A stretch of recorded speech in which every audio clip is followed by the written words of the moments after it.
Gobinath sir, good morning sir. Good morning. Good morning. Good morning sir. Good morning. Not audible.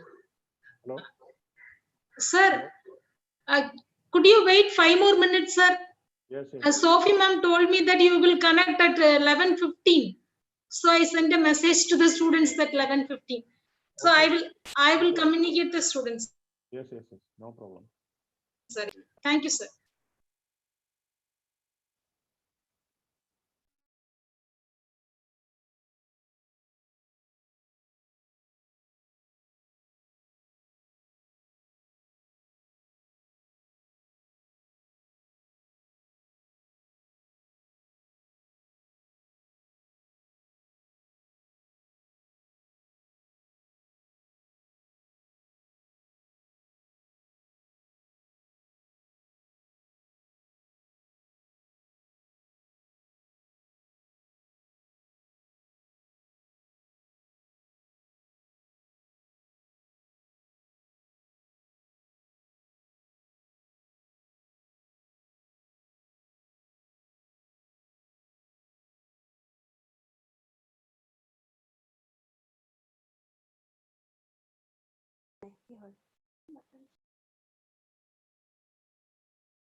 Flora?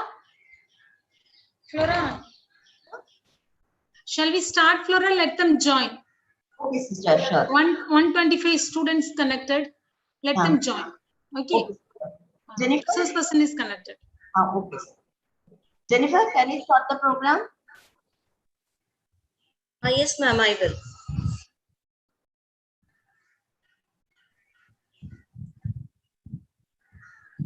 Good morning, one and all virtually connected here. It's my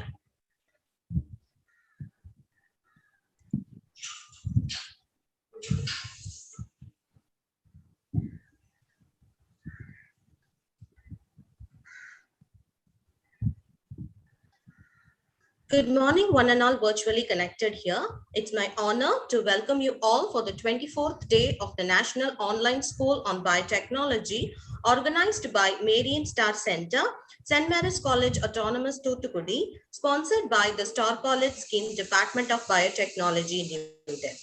For the happy initiation of this day, let us invoke the blessings of the Lord through this prayer song.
Now I call upon Dr. G. Flora, Assistant Professor of Botany, St. Mary's College Autonomous Thoothukudi, to welcome the gathering and to introduce the resource person of the day, Dr. G. Gopinath.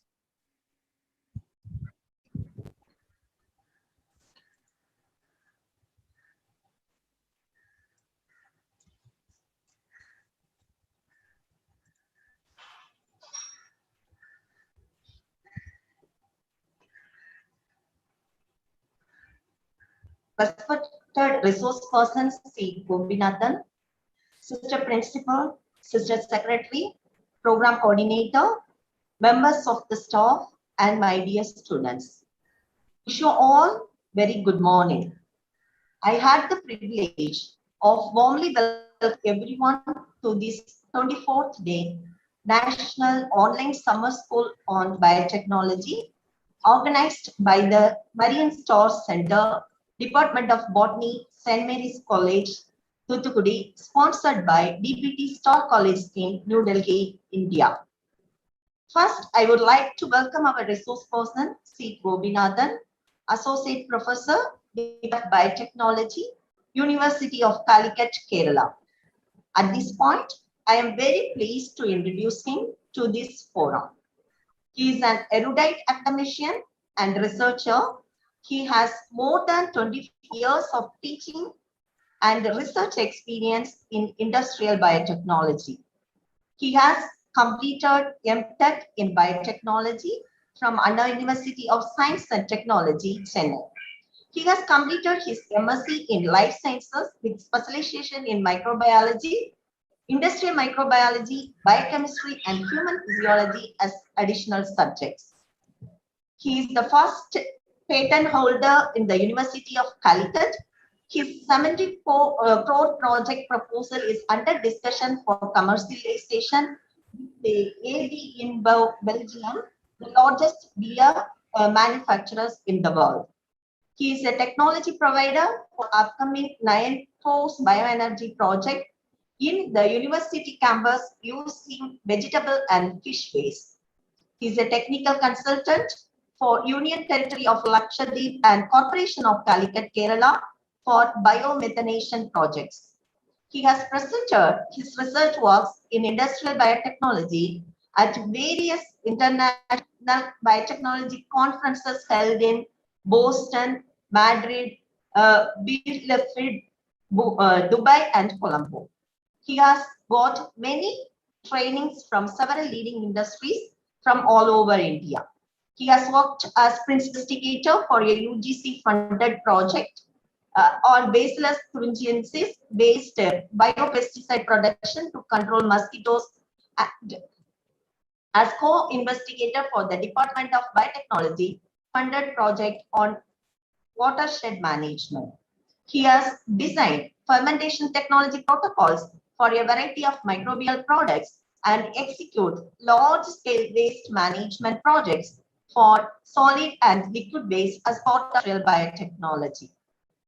He is an expert in Bacillus thuringiensis based biopesticide production to control mosquitoes. His research focuses on biopesticide, antibiotic, biofuel, and mushroom production. He is a professional member of a number of bodies, such as former solid waste management consultant for Corporation of Calicut, Tellicherry Municipality, and Vallikannu Panchayat, Kerala. Member of Academic Council, University of Calicut, former member of doctoral committees of Chemistry, Botany, and Zoology departments, University of Calicut, and member of the Waste Management Committee constituted by the Vice Chancellor in University of Calicut. Apart from this, he is a self-inspired individual, and furthermore, he believes in constant learning and an innovative approach. We are really fortunate to have such a renowned resource person amidst us today. On behalf of the Marian Star Center, I extend a hearty welcome to you, sir. I also use this opportunity to welcome our principal, Reverend Dr. Sister A.S.T. Lucia Rose, our secretary, Reverend Sister Flora Mary, overall coordinator, member secretary, Star College Scheme, Reverend Dr. Sister Aroki Genesius Alphonse, the deans and head of the departments. I also welcome the staffs who have come for these programs. Last but not least, I welcome the students who have connected here from all over India. Welcome you all once again. Over to Jenny. Thank you, Dr. Flora. Dear participants, kindly switch on your cameras and join us in the group photo session.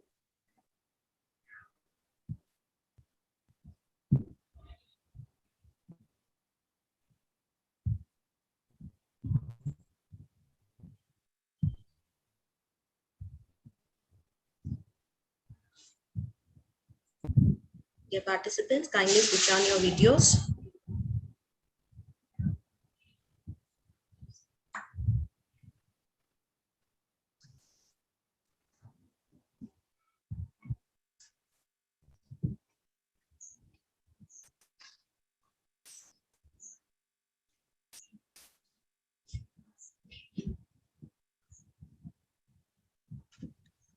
Thank you, dear participants. Sir, we are eagerly waiting to hear your session, sir. The session is yours. Okay, thank you for the nice words and very good introduction done about me, and I am very much thankful for inviting me to be a part of this online uh, summer school on biotechnology conducted by the St. Mary's College, Thoothukudi.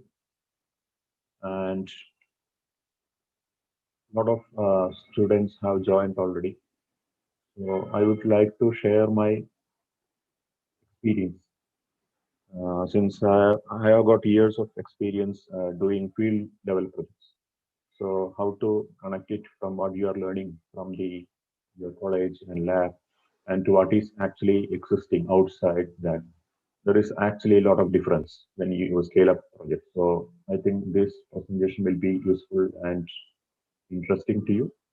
So I would like to share my PPT presentation with you.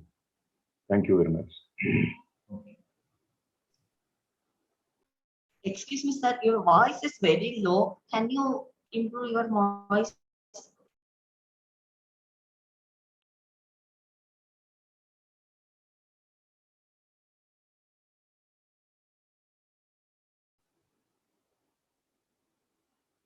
Now is it audible? Yes, sir, audible, but little low now.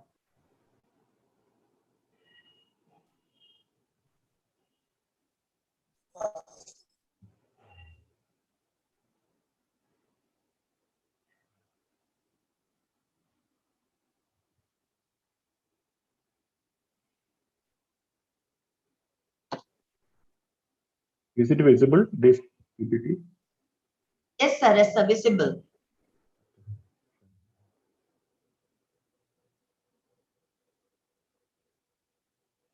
And now is it audible clearly? Yes, sir. Yes, sir. Okay. So this is the topic for today's presentation. Biomethanation, a solution for energy crisis.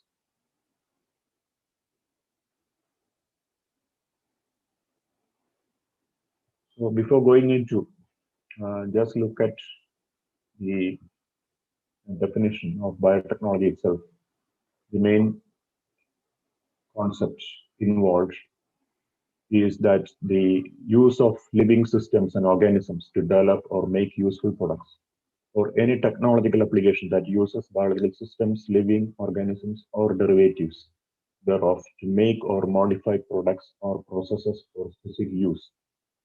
Basically, it is concerned with the manufacturing of value-added products using microbes, but to some a minor area of it includes service industry also, like wastewater treatment, where you are not generating any product as such, but you are converting a otherwise waste liquid to a non-smelling fluid with the use of microbes.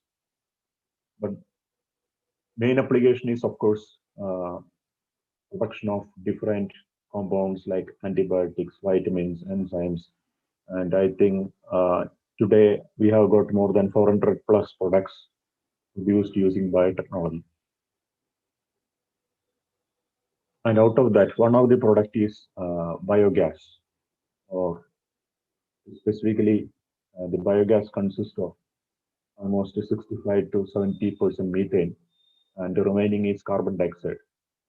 So methane is a flammable gas, just like your LPG, and this makes it very valuable because in today present world scenario, there is a shortage of energy in many countries, and we had already two Gulf wars, fought basically for controlling the energy sources, oil resource, and more such wars you can anticipate in future.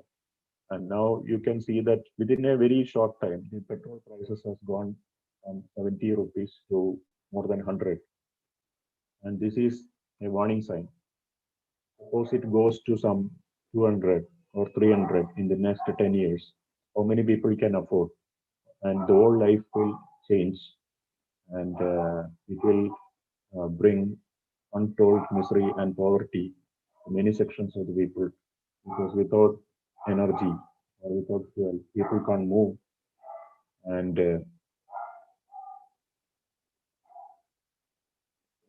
that makes this topic very, very important. So this is the basic methanogenic pathway, which converts the raw materials used for generating methane, which is composed of basically three compounds: carbohydrates, proteins, and lipids. And any organic waste, if you take, these three things will be there. And only thing is that its biochemical composition changes, or the ratio of carbohydrate to protein to lipid changes. And once you have got this mix of this organic waste, it is being processed by different microbes, actually different groups of microbes, or 4 groups of microbes in generation of methane and carbon dioxide. That is the biogas. So the first block you can see, that is the production of corresponding monomers from carbohydrates, lipids, and proteins by hydrolytic bacteria. That is the first group. So if it is carbohydrate, then it will be converted into its monomers. From starch, it will be converted to glucose. Or if it is protein, amino acids will be generated. Or if it is lipid, glycerol and fatty acid will be liberated. All this is done by the corresponding hydrolytic bacteria, which secretes extracellular enzymes. And so the monomers will be generated. These monomers, which is produced in the first stage, will be converted to different acids and alcohol by the second group of bacteria, the fermentative bacteria, or what is known as acidogenic bacteria, which generates acids. And once these different short chain carbon molecules are formed, like propionic acid, butyric acid, etc., when it is further converted to acetic acid and hydrogen and carbon dioxide by acetogenic bacteria, that is the third group, then finally methanogenic bacteria converts the intermediates, acetate, hydrogen, and carbon dioxide to methane and carbon dioxide. That is what is known as the biogas. So this pathway is already being. Gopinath sir, your voice is very low, too low. Little bit louder. Thank you, sir.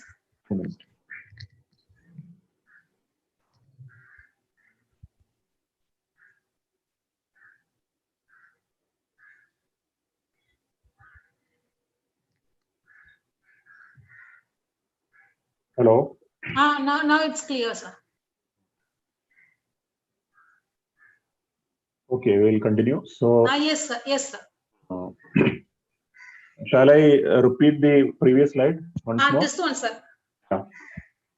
So the basic, it is shown the basic methanogenic pathway, which is consists of 4 steps and catalyzed by 4 groups of bacteria. That is the hydrolytic bacteria, which converts the polymers like carbohydrates, lipids, and proteins to its monomers, like it can be glucose, then amino acids, lipids, and glycerols, fatty acid, and glycerol, etc. Then these monomers are converted to propionic acid, butyric acid, etc. by the fermentative or acidogenic bacteria, acid-generating bacteria. Then these acids are further converted to acetate, hydrogen, and carbon dioxide by the acetogenic bacteria. And in the final and fourth conversion, acetate, hydrogen, and carbon dioxide is converted to methane and carbon dioxide, that is the biogas, by the methanogenic bacteria. So through these 4 steps of conversion, catalyzed by the 4 different groups of bacteria, the organic wastes are converted to the fuel, that is the biogas or methane. And this pathway is assuming more and more importance because of the present situation which is existing in the globe, because our main energy source is the crude oil that is getting depleted and the prices are increasing. So unless we explore and tap alternate renewable source of energy, the whole world economy will come to a grinding halt. So in that context, I would like to show some very big anaerobic facilities in India. Actually, under the central government, India has also implemented anaerobic digestion facilities, but we don't have very big facilities compared to Europe and all. European countries are doing very good work in this, and they have got very big complicated scale-up systems, especially in countries like Sweden, Germany, Denmark, Spain, etc. But in India, we have got 5 big facilities, and this is one of the big facility in South India, that is near Coimbatore market in Chennai. This plant processes 30 tons of vegetable waste daily, and produces the biogas, and using this biogas, this electricity is produced. So you can see in the center of the photo the anaerobic digester in which biogas is produced, and the gas which is produced, excess gas which is produced, is stored on the left side. That is a green tank you can see, or cylindrical, that stores the excess gas. From that tank, it will go to the engine room, which also you can see on the side on the left. So that will produce electricity. So basically, this production of biogas or methane is also a typical fermentation process. If you look like a typical fermentation process, how it starts with a simple conical flask or shake flask. Then this process is scaled up to a small fermenter, then further big fermenters. Ultimately, it comes to the inoculum is being brought to a bioreactor called seed fermenter, which supplies the pure culture to actual production fermenter, where the actual product is being secreted. Then the downstream operations includes the cell separation, then the cell-free supernatant is being processed to extract the product, and the further product purification, product packaging, etc. So in the upstream operation, that is before the actual production, which happens in the fermenter, there are so many activities done as part of upstream operations, like you need a stock culture or pure culture that has to be stored properly. Then there are need of raw materials. Raw materials, sometimes different raw materials will be used. That all has to be mixed in a particular ratio. That is called medium formulation. Then this media has to be sterilized if it is pure culture. Then it has to be pumped into the seed fermenter or production fermenter. Similarly, when you extract the product from in the downstream, after product purification, lot of liquid will be remaining. That is called effluent, or industrial effluent. That has to be treated through the effluent treatment plant. So why I have shown this thing is that most of the steps coming here for a typical fermentation process apply to a big biogas production facility also. Only thing is that biogas production is a purely anaerobic process, so you don't have to sterilize the media, which is costly in pure culture operations. Then it is a gaseous product, so it will come out of the fermented broth automatically. Then it will go through the pipes. Then it can be supplied to the engine, and the engine will work like a diesel engine. Then it will produce electricity. So I'll come to that in detail, how the large-scale process is being implemented. Before going into that, in a country like India, which is basically an agricultural country, we have got actually abundant supply of different types of agro waste, and one of the agro waste which is plentifully available is rice straw, because we are basically the staple diet especially in South India is rice. In Asia itself, we are a lot of countries. The rice is the staple food. So this rice straw comes as a byproduct of the agricultural operation, and rice straw availability is in Asia is 800 million tons annually. So this is basically a lignocellulosic waste material, as you may be familiar about that term, lignocellulosic, which means it is a mixture of cellulose and lignin and hemicellulose. 3 components are there. almost 50 to 55% cellulose, then around 30% hemicellulose, and around 20% lignin. This is the composition of rice straw.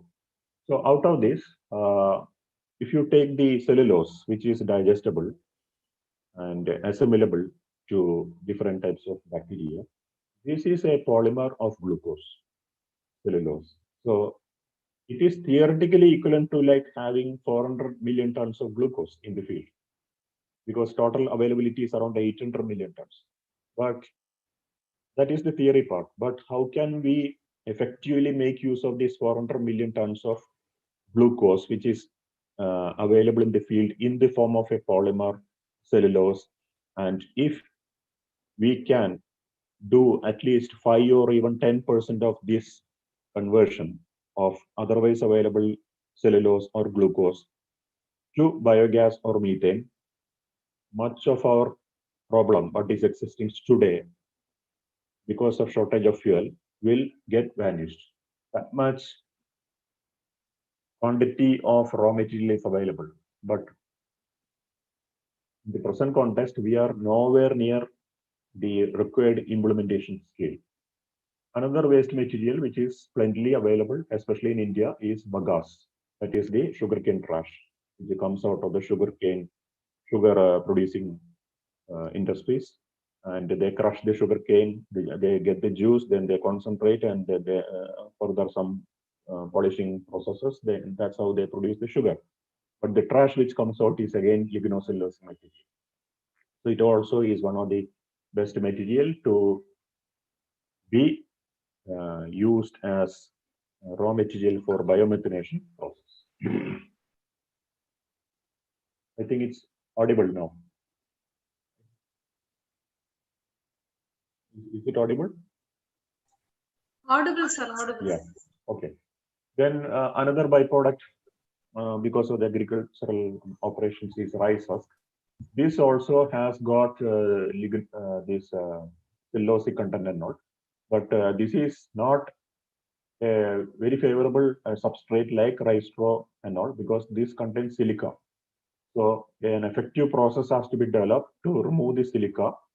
Then the remaining whatever cellulose and hemicellulose part can be channelized for the production of these type of biofuels. Vegetable waste. Again, India is one of the leading countries in the world which produces maximum amount of vegetables and fruits. According to the data available from the Ministry of Agriculture, it is said that India is wasting annually an amount of vegetables and fruits worth around 13,300 crores annually. That is an amount which can feed the whole Sri Lanka. So it is said that if you take the total production in the country, vegetables and fruits, out of that almost 30% goes to waste because of so many factors. One is that due to microbial spoilage, physical damage due to transportation, because we don't have a transportation of or what is known as a very careful way of handling vegetable fruits in our country compared to European countries, where they have got a particular mechanism of handling these fruits and vegetables so that physical damage will be minimum. Once physical damage happens to vegetables and fruits, through the cuts, the bacteria will enter. For example, if you take pineapple, the rind is very tough.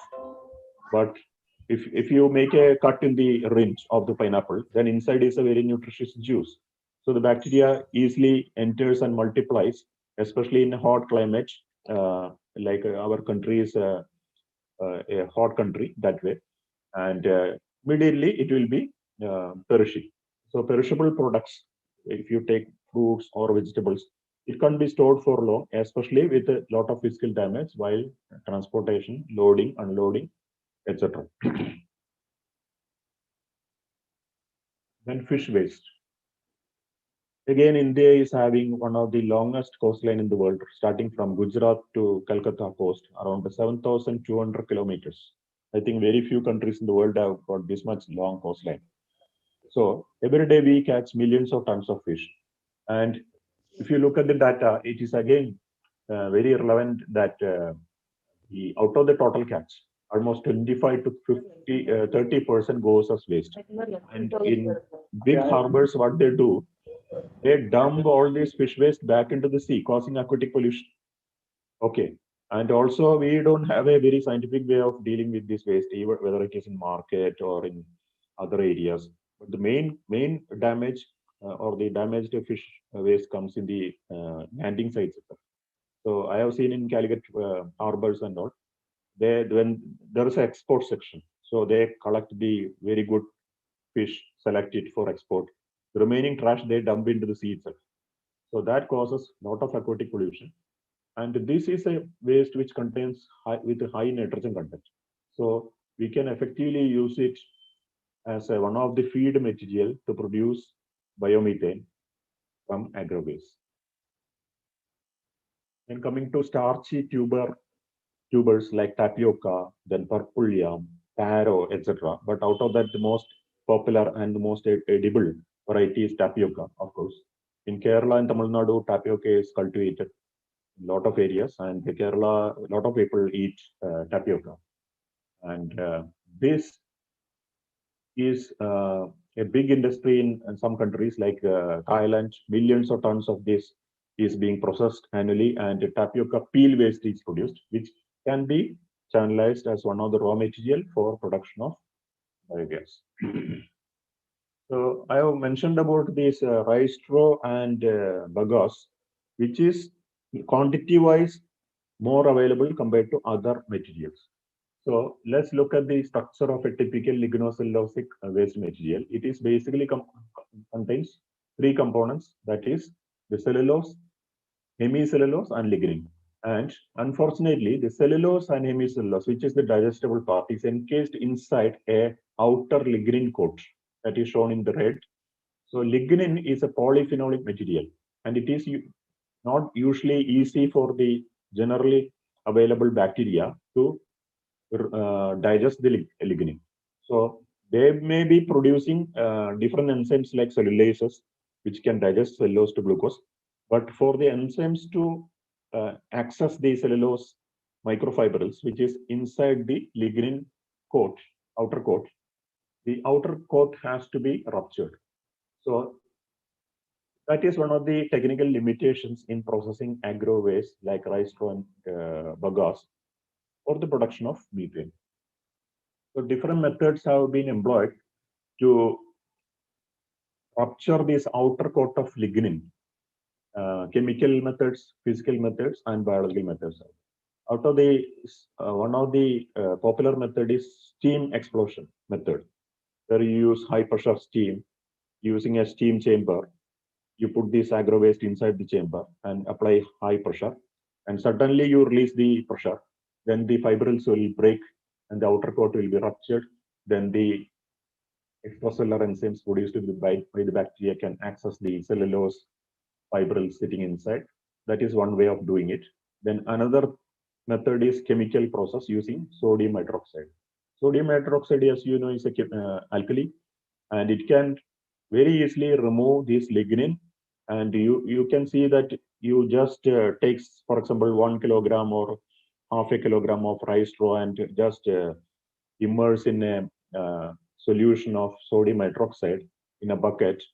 And after a few hours, you can see that the whole water turns into a brownish color because that much lignin is being removed. And this brownish water, you remove the straw and take this brownish water and you add hydrochloric acid or sulfuric acid into it, then the lignin will start precipitating. It's a very beautiful thing to see. And this lignin has got a lot of industrial applications. It is already used in so many industries. So like making adhesives, and some industries burn this lignin for the production of energy, steam, electricity, etc. So what is remaining after breaking the outer coat of lignin is the hemicellulose and cellulose portion. Hemicellulose, as you know, is basically composed of these 5 carbon sugars, silane, arabinose, all those things. And cellulose is pure form of glucose or a glucose polymer. So that is the thing what we are after actually. So if we are able to release, if not the remaining 50%, at least 20% or 30%, then it will be economically viable because that much quantity of agro waste is available not only in our country, the whole Asia. So the method of making the lignocellulosic waste amenable to hydrolytic enzyme digestion, that is called pre-digestion. So pre-digestion, I already mentioned, you can do it using several strategies. It can be physical method, it can be chemical method, or it can be biological or biotechnological method. Chemical methods are very fast and cost effective. Physical also, but physical, as you scale it up, of course, you know, it is a pressurized vessel using steam. Then you need, as per art of regulations, you need like sometimes licenses from the explosive department, and all government agencies will be involved. Like something like they will see it like something like a boiler. So you need licenses as per the IBR regulation, Indian Boiler Regulations Act, and all. Then coming back, this is another industry waste, that is poultry feathers. So the poultry industry is growing at a very fast rate, not only in India, throughout the world. And Finland is one of the countries which consumes a lot of poultry meat. And in those countries, European countries, where this non-veg food is one of the main item in their diet, lot of these type of waste accumulates. In our country also, now the poultry consumption is increasing. So this poultry feather, as you know, is a protein, and it is not globular protein, it is keratin. So it is something like beta plated sheet. So usual bacteria which produces protease can't digest it. It needs special microorganism which secretes keratinase enzyme, so it can degrade it into amino acids, and these amino acids can be channelized for the production of biofuel. Poultry farm waste, where in Tamil Nadu, you will be more familiar, the place called Namakkal, where lot of poultry farms are there, and it is said that if you visit Namakkal anytime, there will be minimum 5 to 6 crore birds will be there. So in addition to producing meat and eggs, any farm will have lot of waste coming in the form of damaged eggs, then feathers, etc., and also the what is known as the poultry manure. So these are all very high nitrogen containing substrates, which can be used as feed material, not alone. I will come into that point. What is the problem with these type of waste like poultry feather waste, poultry farm waste, and fish waste? Alone, it will not run. It has to be mixed in a particular ratio with other waste, then only it will run. So eggs also, the percentage of damage, if you take, for example, 1 lakh eggs, you will not get anyway all the eggs. Some damage will be there. That broken eggs, slightly broken eggs also can be channelized because the egg white is a mixture of proteins, the albumin. So plus so many other 5 proteins are there, including lysozyme is there. So this can be channelized. The fish waste, I already mentioned about that. We have got huge catch in India, and we are not using it properly due to several reasons, because our infrastructure to process these waste in the harbor itself is very that system is very weak compared to European countries, where what they do, you know, when the big fishes land, costly fishes land in the landing site, immediately they will process it, because the fish body is getting rotten, mainly because of the inherent bacteria sitting in the intestine of the fish, because it eats a lot of dirt or soil when it is in the sea. And in the gills also, in the head portion, the gills also, a lot of bacteria will be there. So once you get a fresh fish, you immediately cut its head and remove the intestine. Then the remaining tissue will have a longer shelf life. But that is not practiced in India. We have got a system like we take the whole fish and display it in the market in the hot sun for several hours, allowing the bacteria to multiply. And this bacteria will produce proteolytic enzymes, and it will loosen the tissue, and then Actually, what we are buying is half-rotten fish most of the time. And if the vendor has cut it, cleaned it, and displayed, then nobody will buy. This is a problem, maybe connected to our psychology. Okay, that it should be old fish, otherwise some problem is there. But it's not like that. There's a microbiology involved in that. And if you look at the quantity of total catch in India, if you process it in a scientific way, we can considerably reduce the wastage from 30% to maybe 3 or 4 or 5%. So I was talking about pre-treatment of lignocellulosic waste, that there is a problem with the lignocellulosic waste, that it has got a tough outer lignin coat, and only the inside we'll have the cellulose and hemicellulose, which is the digestible portion. And physical treatment, I told what method you can use. Chemical method by sodium hydroxide, very effective method. And biological treatment, we use different types of fungi, which produces a range of enzymes, not only cellulase, but lignin modifying enzymes or ligninases.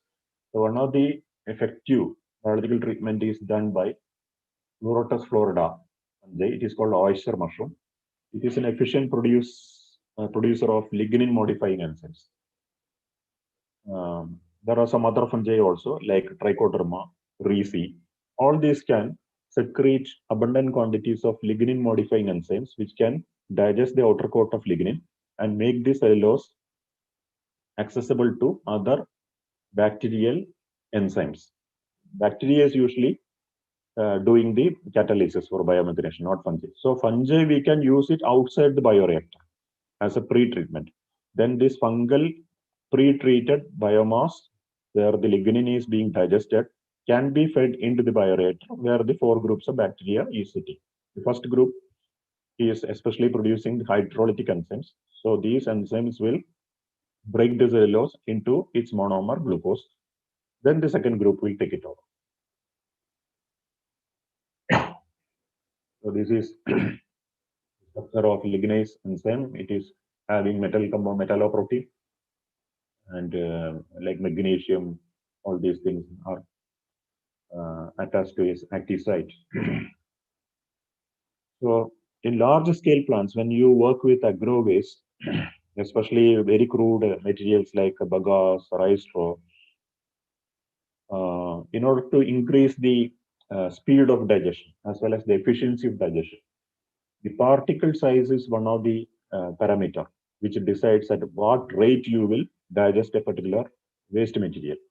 So in that context, in big biomethanation facilities, a machine called a disintegrator will be there. Its job is to crush and powder the raw materials which is otherwise fed into the bioreactor. If you take rice straw, for example, rice straw can be ground into small pieces or powder. As the particle size decreases, the surface area increases, and the enzymes, as you know, always work based on the surface area.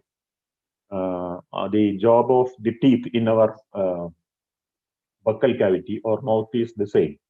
The teeth grinds the food particles to very small particles, whatever food we eat. Then these small particles goes to the intestine. So the intestinal enzymes has the job of intestinal enzymes becomes easy to digest. Otherwise, also it will digest, but it will take more time. It will create load to our intestine. So that is why it is advised otherwise to chew the food properly, mix with the saliva properly, then only you swallow the food. Similarly, here, this is something like the teeth in our body, it is integrated. It will do the job of crushing very big particles into smaller particles. So the surface area, there is tremendous increase in surface area. And because of this increased surface area, enzymes, extracellular enzymes produced by the first group of bacteria, that is hydrolytic bacteria, will find it easy to bind to the substrate molecules and convert it into biogas within limited time. I'm stressing this limited time means if it takes more time, then the digester size will be more. Anaerobic digester size will be more. So you can digest a particular material in 30 days. You can make it digest in 20 days also. And it depends what technology you are using. You can make it digest in 10 days also. So what will happen? A digester is digesting in 10 days. Another digester is taking 30 days. That means the first digester can accommodate 3 times waste compared to the first digester. That makes it cost effective for the industry which is investing on the plant, because with less investment you can produce more gas, more electricity. So it is connected to that point is connected to economics of the plant itself. So some people, I have got experience in working in the field, that some people will ask, oh, this machine is also required. What is the cost of this equipment? I used to tell that you invest 5 lakhs, no problem. Tomorrow you will get 50 lakhs. Or if you don't invest, then what will happen? The bioreactor will be working for 20 or 30 years. There will be loss because the digestion is very slow. So we have to see everything from the long run, how it will be beneficial. Yeah. In big plants, for example, a plant using agro waste or vegetable waste as the prime feed stock, then you can't handle manually, like 2 people, 3 people can't handle. If daily some 5 tons, 10 tons waste is coming into the site. So you need conveyor belt systems like this to convey these waste materials into a what is known as shredder. The shredder will, or the disintegrator, and the disintegrator will shred it. And again, the shredded biomass again has to be conveyed into another mixing tank, which is shown here, or homogenizing tanks, where this feed material will be mixed with the appropriate quantity of water in the particular ratio, so that the solid content will be around 10%. And this is an optimum solid content which is easily digested. So these are called homogenization tanks. If you want to add something to optimize its CN ratio, you would have heard about carbon nitrogen ratio. For if it is pure culture, for each bacteria, each strain, there is a particular CN ratio at which its productivity is maximum. Similarly, for biogas also, there is an optimum CN ratio, that is 25:1 to 30:1. But for most of the other fermentation processes, the ratio is around 10:1 to 8:1 to 10:1. Here it is 25:1 to 30:1. What does it mean? It is taking the nutrients, for example, carbon, into the cell 25 times. The rate is 25 times more than at what rate it is pulling in the nitrogen.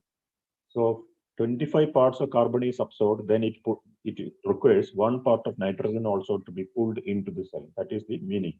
Okay.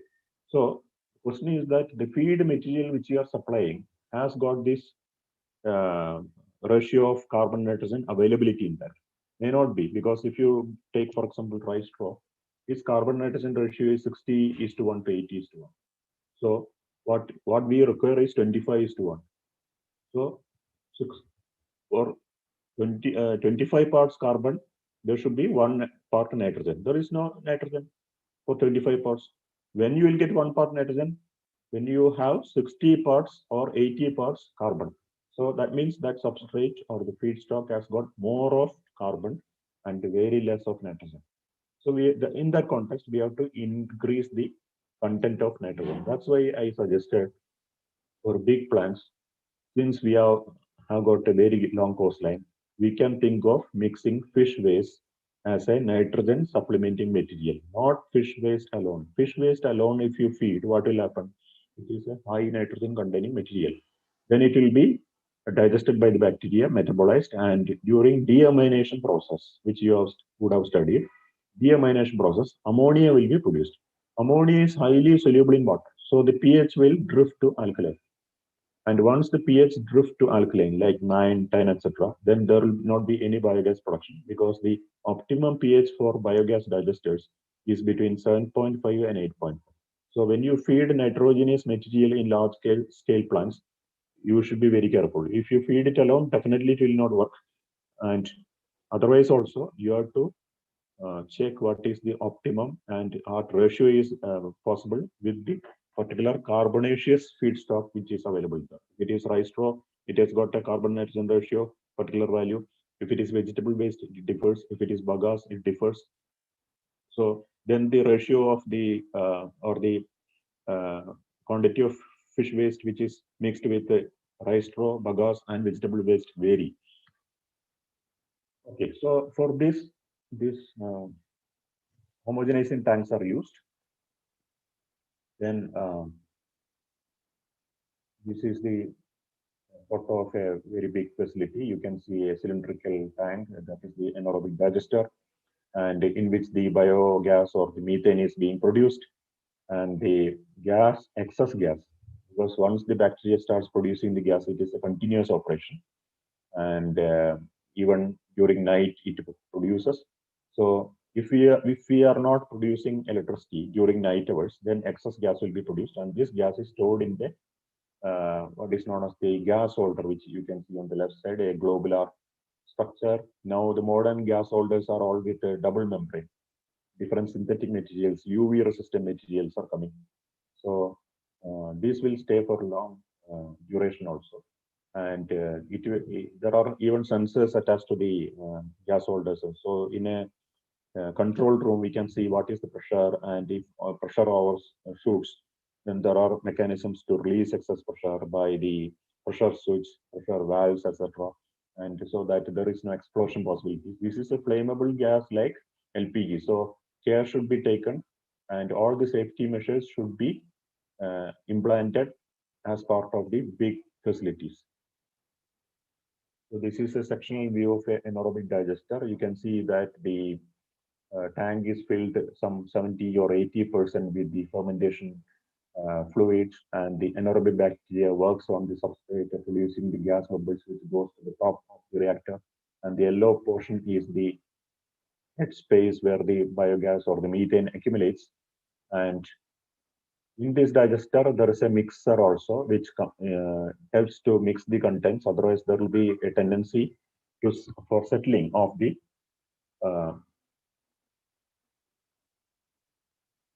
biomass. That will not be good because it will affect the mass transfer and heat transfer inside the digester. Heating, uniform heating is very essential because the methanoic bacteria are very sensitive to heat.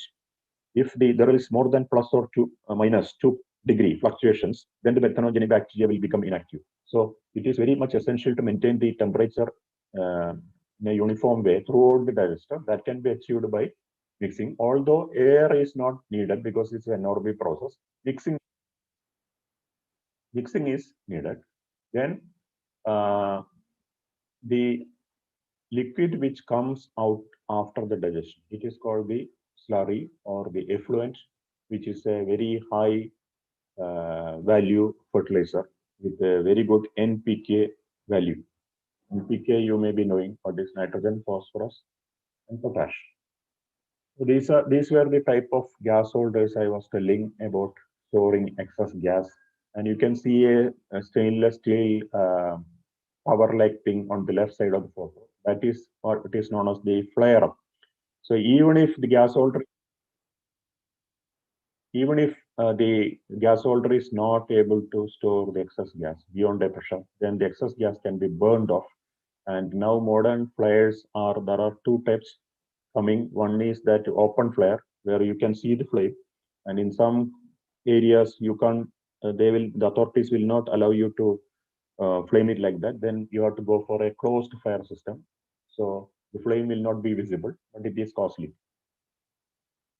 Then what you will do with the huge amount of gas which is produced due to the anaerobic digestion of agro waste, and each feedstock produces a different quantity of gas. For example, if you take vegetable waste or food waste, 1 kilo of food waste generally produces 100 liters of biogas.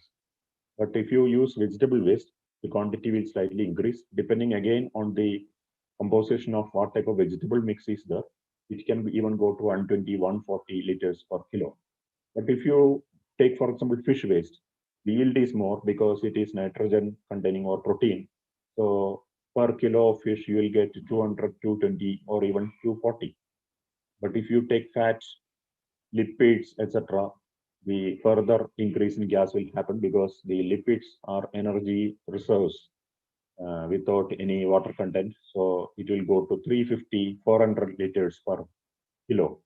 But the lipid alone, you can't feed into the digester, especially lipid, as you know, it is hydrophobic material. So most of the bacteria always lives in aqueous phase, and the extracellular enzymes work in aqueous phase only. So lipid alone can't be put, should be mixed with other things. And again, there are so many intricacies when you are putting the lipid into the digester, because the lipids or the fatty materials will have a tendency to float. So when it is floating in the reactor, a thin layer will getting formed on top of the liquid level, that is up to 70%. That is called scum, SCUM, scum. Initially, it will be not very thick, and it will allow the gas bubbles to go to the headspace. But later, when mixed with the fibrous materials like rice straw, etc., the scum layer will get thicker and thicker, and ultimately it will be impervious to the gas. So this is a big problem in reactors where there is a constable feeding of fatty materials, like in slaughterhouses and all, where they pig slaughter and all. There is a lot of fat material coming into it. So abattoirs, etc. So appropriate pre-treatment has to be done, and the ratio of the feed has to be adjusted in such a way that it will not cause any physical problems, or it will not contribute to some problem formation in the digester. So the gas which is produced, for example, you are running a reactor of 1 ton per day, that is 1000 kilogram of vegetable waste or food waste. Then, as per the data, food waste will produce 100 liters per kilo. So 1000 kilogram of food waste will produce 1 lakh liter of biogas every day. This 1 lakh liter gas can be conveyed to such engines known as biogas generators. This engine will convert this biogas to electricity based on the methane content. If the methane content is more, you will get more energy and more electricity. If the methane content is low, proportionally less electricity. Usually, the methane content will fluctuate from 55% to 70%. If you push in materials like lipids or fish, then the methane content will increase. The total quantity of gas also will increase. But in some cases, the quantity of gas will not increase, but the methane content alone will increase. And what we are looking actually is methane. Methane is the flammable portion or the energy giving constituent, not carbon dioxide. So this will allow these big engines to convert it into the connected units of electricity. The problem is that when you convey a huge volume of biogas into these type of engines, which is very costly. For example, there are engines manufactured by companies like Siemens in Germany, then General Electric in USA, then Goscar in Spain, Leber again in Germany. All these engine manufacturers make very good engines which run continuously. Even without a hour shutdown, you can work it continuously, produces constant power for many years with very less maintenance. The only problem is that these engines are very costly. For a 10 ton per day plant, if you look for a compatible engine, it will cost even something like the engine itself cost around 1.5 crore rupees. So we have to protect this engine. The problem is that the biogas actually is a mixture of gas, mainly composed of methane and carbon dioxide. But again, there are some trace gases like hydrogen sulfide, nitrogen, etc. So out of this, hydrogen sulfide will come around some 0.5 or 1%. This hydrogen sulfide, if it is conveyed to the engines, it will corrode the engine. Over the years, the engine will get damaged. So if you have invested 1 crore, that 1 crore will be wasted. To prevent and to protect the engine from damage, the hydrogen sulfide component has to be removed from the biogas. That is known as scrubbing. So the equipments like this are fitted in the pipeline. These are known as hydrogen sulfide scrubbers, which will remove the hydrogen sulfide content in the gas and makes a H2S free biogas, which will be conveyed to the engine. Similarly, carbon dioxide is the main impurity in the biogas, which is around 30%. And if you have got a carbon dioxide content mixed biogas, then if you are burning the gas, the calorific value will be low. Or if you put it into the electricity making generator, the efficiency of the engine will be low because it's 30 to 35% is carbon dioxide. So again, there are equipments which is shown in this photo, that tall column. These are known as carbon dioxide scrubbers, which will remove the carbon dioxide and makes a carbon dioxide free gas, that is the methane. Methane with a purity of 98%, if it is allowed to go into these type of engines, it can make more gas per unit volume, and it is storability also is easy because you have got less gas volume but more energy. All these advantages are because we have removed the unwanted gas, and this scrubbed carbon dioxide is sold as dry ice also. Then I told about the material which comes out of the anaerobic digesters, that is known as the biogas slurry, which is usually coming as a fluid, but this fluid or the semi-solid portion can be taken and put it into machines like this one. This is known as sludge dewatering system. It is something like a scroll centrifuge. So if you put this biogas slurry into this machine, while turning, it will produce two components. One is that the liquid portion and the solid discharge. The solid discharge I have shown here. This is the dry part of the slurry, and this can be sold as any other organic fertilizer with now in Kerala almost per kilo price is around 30 to 50 rupees per organic fertilizer. So this is the dry solid component, and liquid component also will be generated parallelly when this machine is, and the liquid component actually contains more nitrogen because any fertilizer, if you dry, the nitrogen component will go down because the nitrogen will be getting released into the atmosphere in the form of ammonia, and the plants will get less nitrogen. So the liquid portion contains more of nitrogenous material, so it will make the plants grow faster and assimilate these components very easily. But the problem is that in large scale plants, there is a limit to which you can store this liquid component. So as far as it is produced, it is removed to the field and immediately used. Some plants like this amaranthus and all has the ability to absorb this liquid fertilizer through leaves, not through roots. So there is possibility that you can spray it on the leaves of all these leafy vegetables and increase the productivity of these agricultural crops. Then CHP concept. I told about the different types of biogas generators available with, from modern high-tech companies, and these are some of the type of engines which is now available.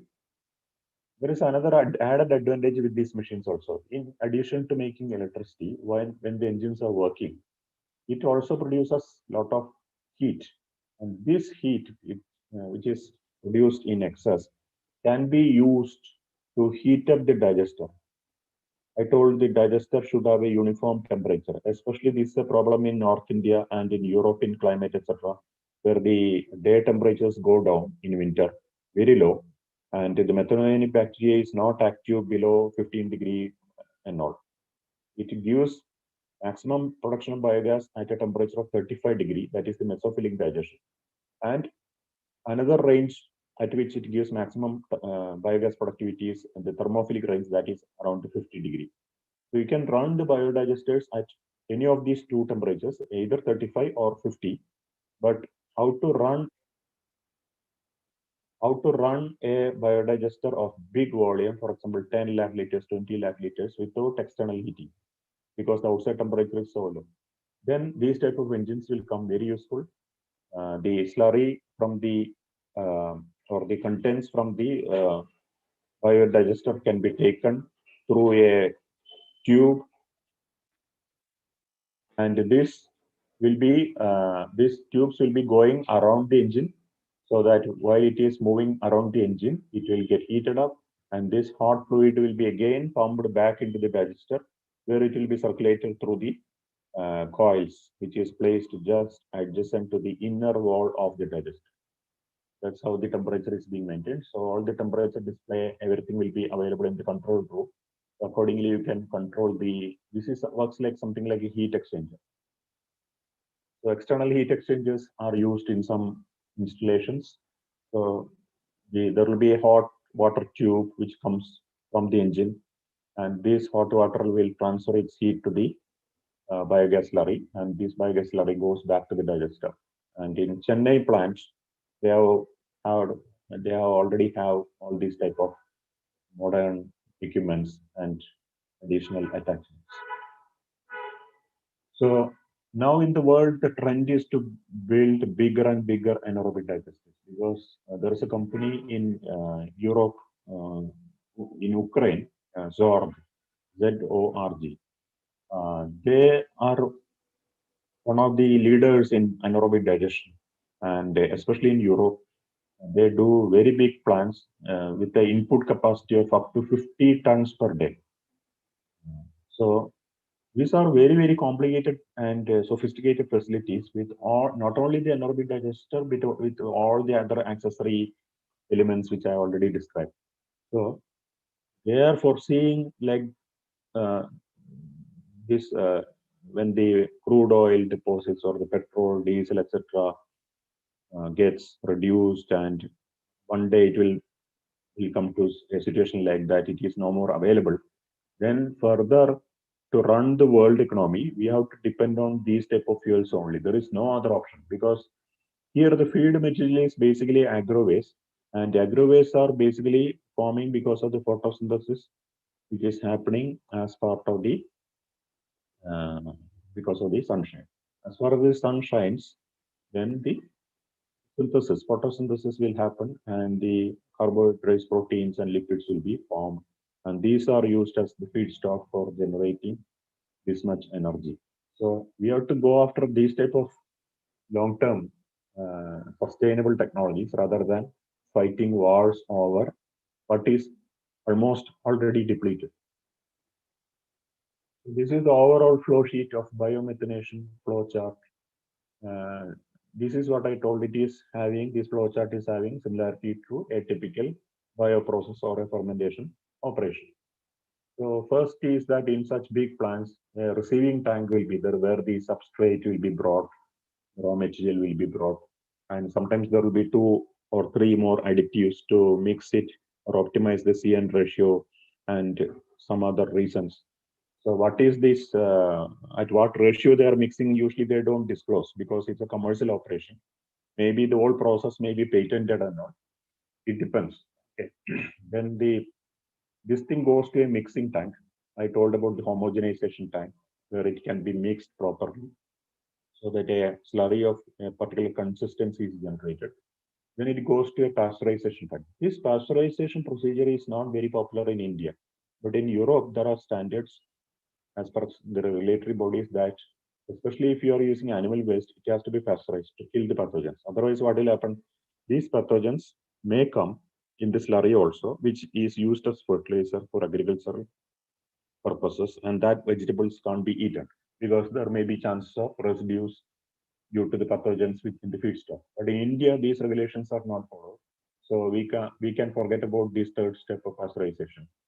Then the actual digestion, which is happening in the digester, anaerobic digester, which can be done in 2 temperatures, from 35 to 38 degree, or thermophilic digestion at 40. And the gas produced is being scrubbed or cleaned. Mainly 2 types of scrubbing is done. One is hydrogen sulfide scrubbing, and another is carbon dioxide scrubbing. Then it goes to the storage tank. So from the storage tank, the gas comes to, it can be channelized into a boiler to produce, if the need is to produce steam, then you have to channelize into a boiler, or it can be used in the CHP unit, that is the combined heat and power type biogas engines, so that the engine will produce electricity which is connected to the grid, electrical grid, and while it is working, the excess heat can be used to increase or maintain the temperature of the digester also. Then from the storage tank, you can see another pipeline which takes the slurry, and there is a mechanical scroll centrifuge separation unit which produces the solid portion and the liquid portion. That 2 components can be used as an excellent fertilizer. Okay.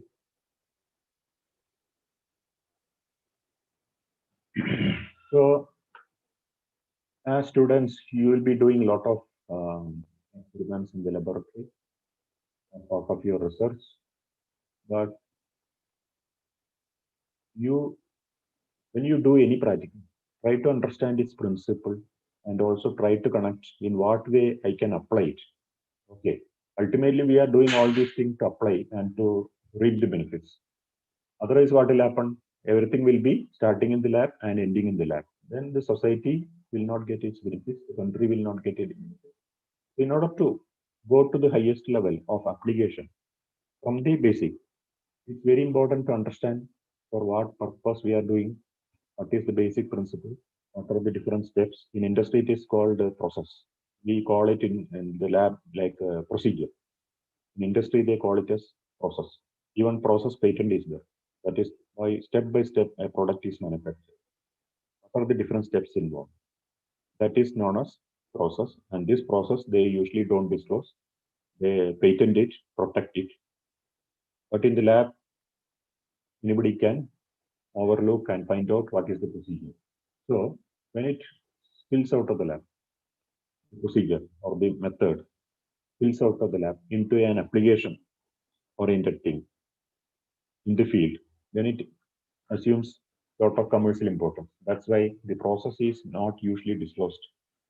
The characteristics of the product or the manufacturing of the product usually will not be shared or published, etc.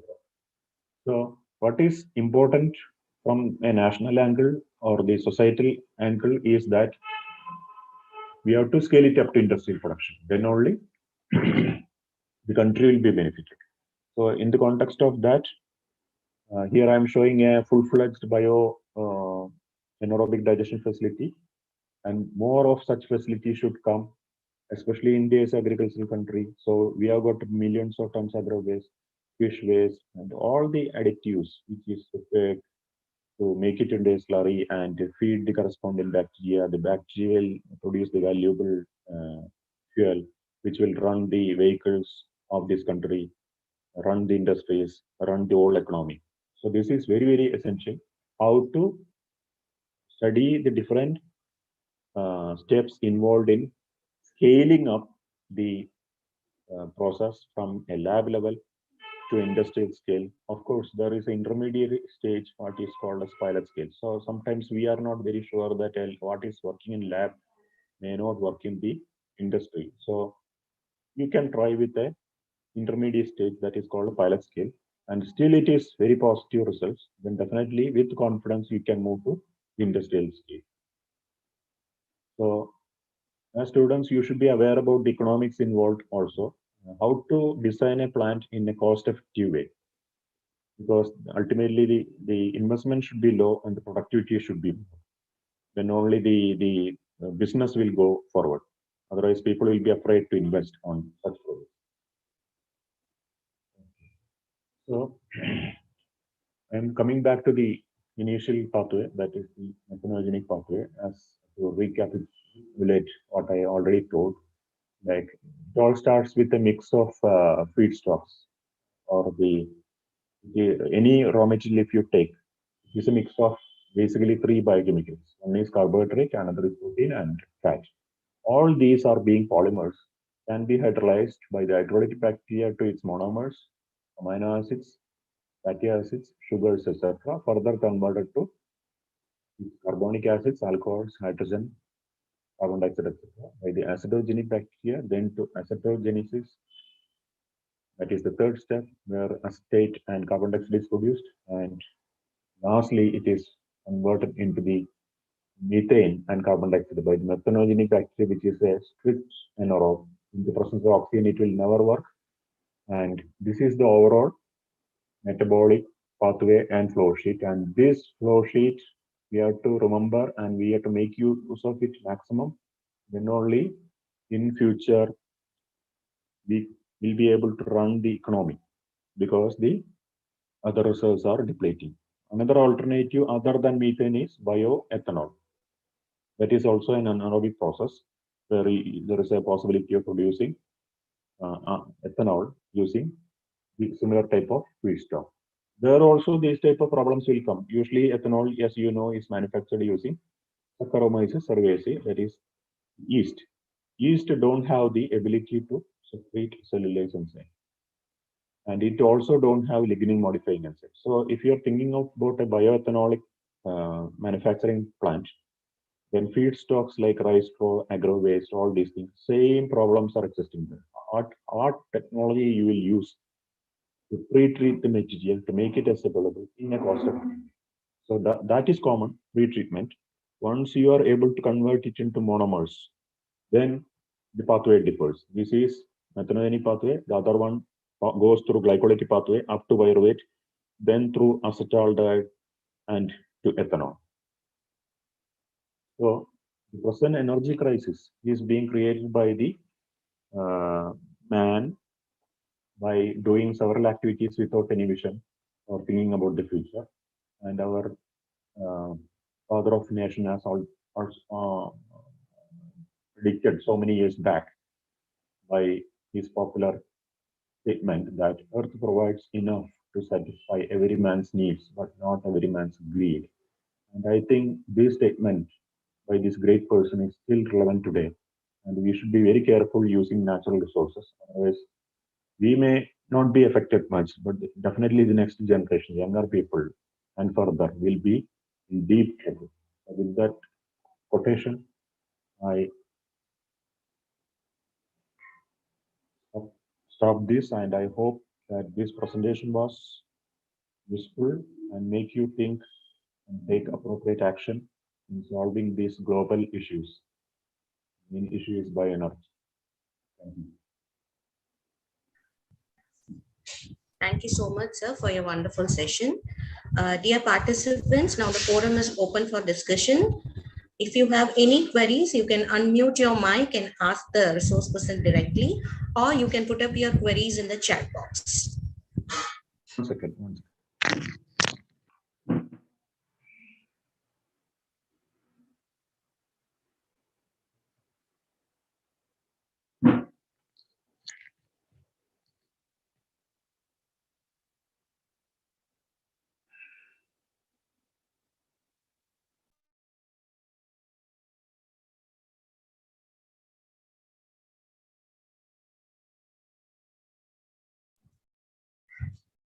Dear participants, if you have any queries, you can put up in the chat box as well.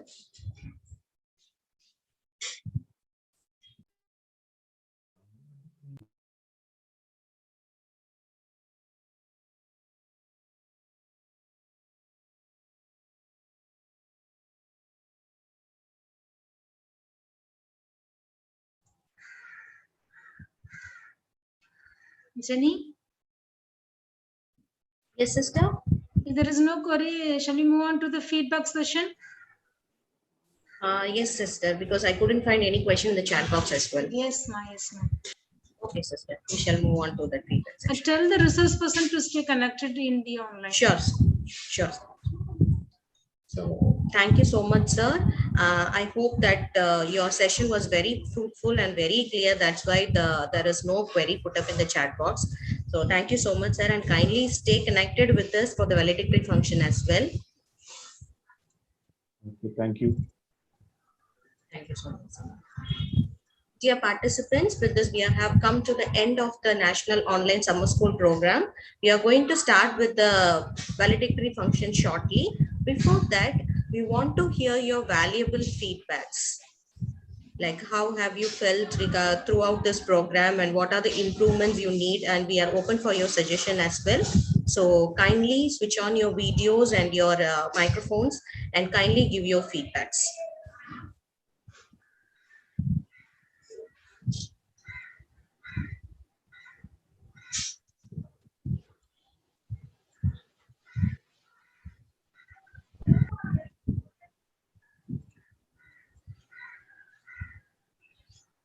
Okay, let me play some of the feedbacks we have got from the students through the video format.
Good morning, I am Himanshi Gogini, currently pursuing BSc Honours Biochemistry from Institute of Home Economics, Delhi University, and I really feel myself lucky to be a part of this online training program on biotechnology organized by St. Marian College. I've learned so many new things during this online platform training, and I would like to thank every resource person who come up with their PPT and gave us a great knowledge in the field of biotechnology. Thank you so much. Good evening, this is Jyosa Kumari, a student of University Department of Botany, Ranchi University, Ranchi, Jharkhand. Firstly, I would like to thank all the teachers, resource persons who gave such an incredible knowledge on biotechnology and its related field. After that, a sincere thanks to the organizing team of National Online Summer School on Biotechnology, sponsored by Department of Biotechnology, Ministry of Science and Technology, Government of India, New Delhi, and the team of St. Mary College, Thoothukudi, who organized such a webinar on biotechnology. This workshop really helped us, and I'm feeling delighted to be a part of it. This presentation was very well, and it will really help us in our education as well as in our life too. Through this session, I cleared all my doubts on fundamentals in biotechnology and learned many things about its applications, its uses, and many more. So it was really helpful for all the students, including me. So thanks to all the organizing team. So thanks a lot. Hello everyone, this is Sonalija here of Biotechnology Department from Ranchi Women's College. During this lockdown period, we are facing lots of problems, and even this, we are not able to attend our classes for a longer period. But due to this online summer camp, we are getting something new, or we have learned something new which is helpful for our future. Not only that, we are taken some experiment or some work through the teachers of summer camp, which is helpful for our knowledge, or which increase our knowledge by making some ppt, by using our mind or our ideas, which is given by the teacher, but we use our idea in some creative way.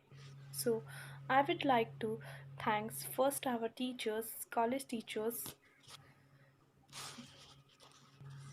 who provide us the link or the medium through which we can join this national online summer camp biotechnology.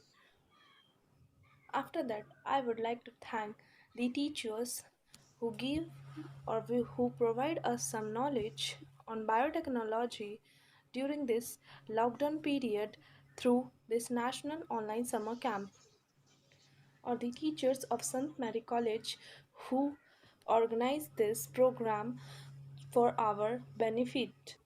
And really, it is very useful for us. Due to this, we know or we learn lots of knowledge regarding biotechnology or the departments of biotechnology.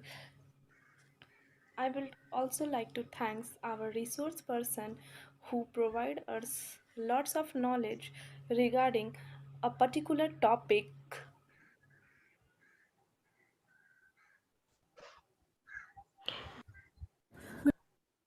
Hi, I'm Sneha from Tyagaraja College.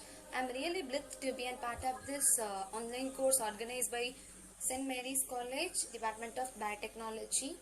But in this pandemic, we cannot gain knowledge and skills as we were in normal days. But this particular course helps us to enhance our knowledge and skills and helps to be more knowledgeable. I don't know how to express my gratitude towards the organizers and resource person who are making us very knowledgeable by this session. Thank you for giving a wonderful informations and knowledge related to biotechnology. And as a biotechnology student, I would like to say that this particular course this session will definitely helpful for my future studies and in my career. This session which was conducted for about 24 days, was really usable, and this online course was quite knowledgeable, informative, and very useful. Thank you so much.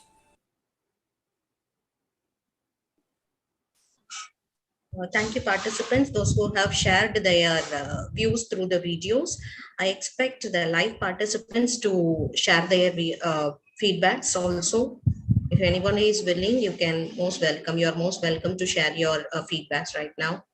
Anybody is willing?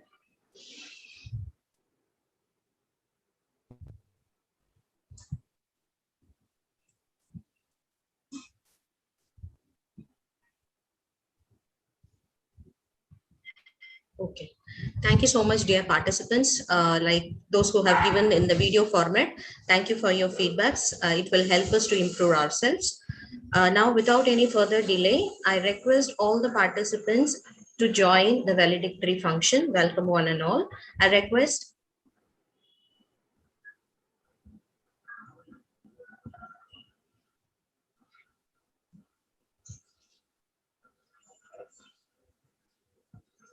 Let me call upon Dr. Mary Shanti, Assistant Professor of Botany, to introduce the chief guest of this valedictory function, Dr. V. Ponraj. Shanti ma'am, over to you. Yes, ma'am.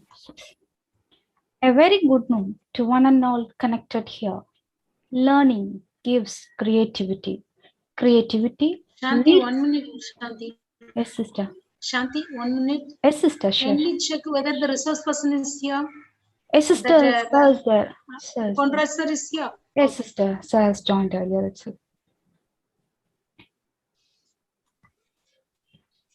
Learning gives creativity. Creativity leads to thinking. Thinking provides knowledge. Knowledge makes you great. Quotes by Dr. APJ Abdul Kalam. With immense pleasure, let me introduce our Honorable Chief Guest, Shri V. Ponraj, Chairman, Advisory Committee of Iron Tech Academy, former advisor to late Dr. APJ Abdul Kalam, and former scientist G-grade in Aeronautical Development Agency, Ministry of Defense, Bangalore. He was the director at the President's Secretariat when Dr. Kalam was the 11th President of India from 2003 to 2007. He had worked with Dr. Kalam as an advisor on science and technology and public policy till his death for over 20 years. He had worked on various missions pioneered by Dr. Kalam for more than a decade, such as Develop India Vision 2020, provision of urban amenities to rural areas, energy independence by 2030, Aerospace Vision 2050, Kalam NSS Space-Based Solar Power Initiative, National Smart Waterways Grid, and Lead India 2020 missions. He was the architect of Pan-African E-Network, which backed the Hermes Prize for Innovation 2020 for Government of India.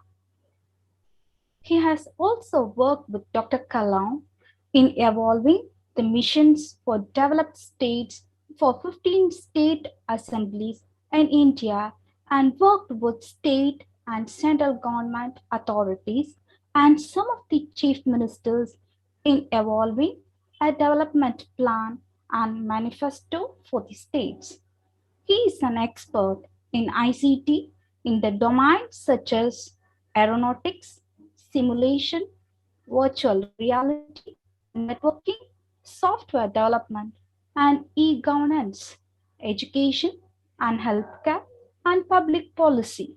He has co-authored thousands of speeches, lectures, and books with Dr. Kalam and traveled more than 45 countries as part of the official delegation along with Dr. Kalam, and as well presented as represented India individually and delivered lectures in educational institutions, universities, and various youth forums.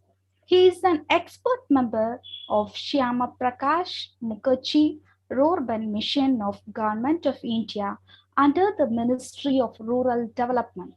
He has co-authored a book, A Manifesto for Change, a sequel to India 2020 with Dr. APJ Abdul Kalam. This book is for practicing development policies from Panchayat to Parliament.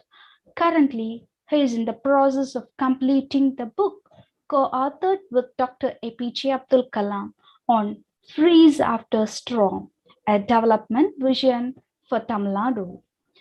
He was one among the doctoral students of Dr. APJ Abdul Kalam from Sri Ramachandra University, Chennai.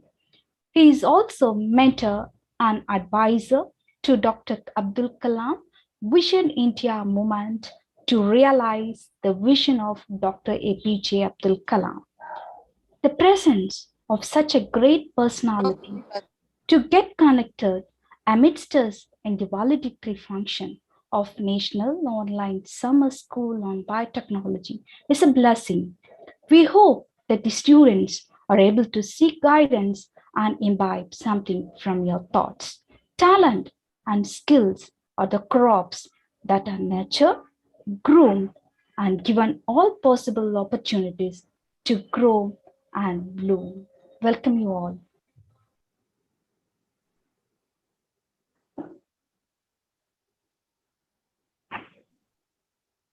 Could I Thank you, start, sir. madam? Yes, sir. I request Dr. Ponraj to take over the session, sir. Thank you, madam. Thank you, Mary, madam. My greetings to all of you. I am very delighted to participate in the valedictory function organized by St. Mary's College, Autonomous College, Marian Star Center on the 1 week National Online Summer School on Biotechnology program through online platform from 1 month program, 1st to 28th July. It is a monthly program, a 1 month program. It's a wonderful program. I'm really delighted to see the kind of the participants from across the country as well as from abroad. My greetings to the chairperson, Dr. H. Sakila of School of Biotechnology, Madurai Kamaraj University, Madurai. My greetings to all the other participants, speakers, students from various colleges and across the India. I'm very happy to see. I was also one of the person belonging to biotechnology. My initial days started in Indian Institute of Science, where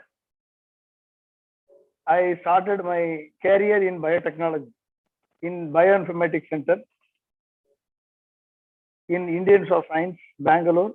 Then I shifted to Madurai Kamaraj University in Biotechnology, School of Biotechnology, Bioinformatics Center. I worked with Dr. K. Dharmalingam and Dr. S. Krishnaswamy as a junior information scientist in Madurai Kamaraj University. So my career in biotechnology is for 7 years. I worked in biotechnology research. So it is appropriate to see my community again through St. Mary's College online summer school program, and also address the students and the teachers in the valedictory function. And certainly, when I see the kind of the faculty from various universities who addressed on various topics of interest, starting from recombinant DNA technologies, the vectors for gene transfer, the gene transfer technology, E. coli, screening of recombinant organisms, transgenies.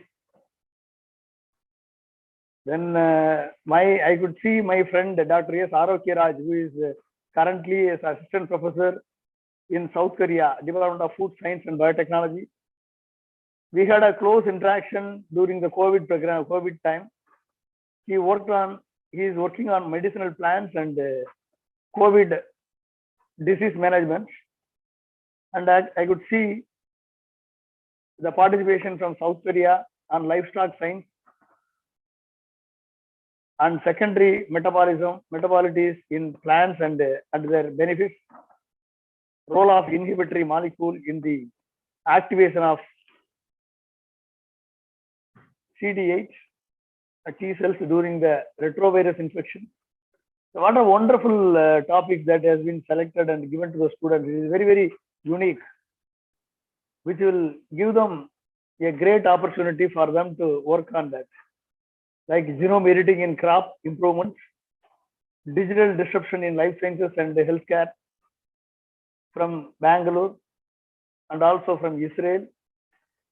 What a wonderful collection that the School of Biotechnology from St. Mary's College have brought in. The resource persons, whatever they brought in is phenomenal. So wonderful.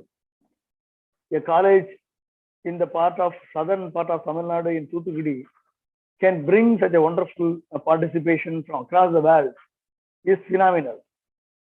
Like this, from Coimbatore, phytochemical screening in medicinal plants, PCR, working principle and application, microbiome and metagenomics, and then genomic DNA extraction and qualification.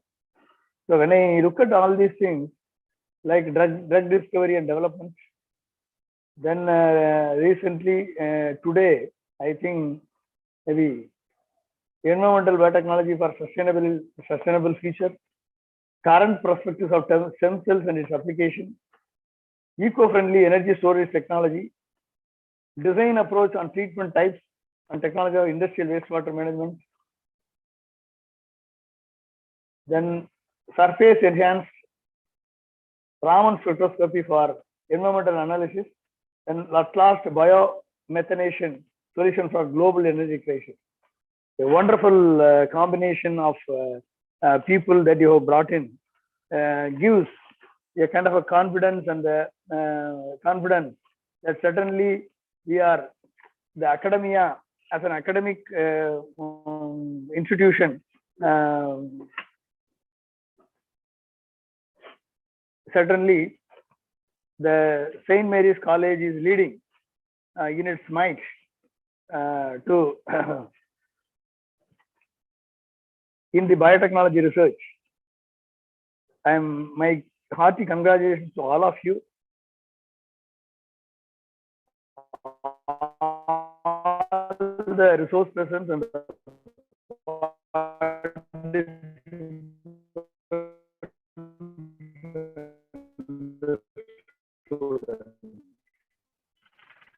dear friends,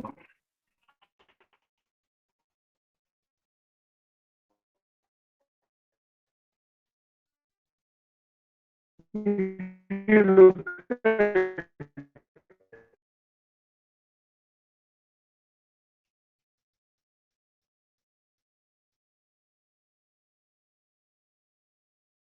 bringing in front of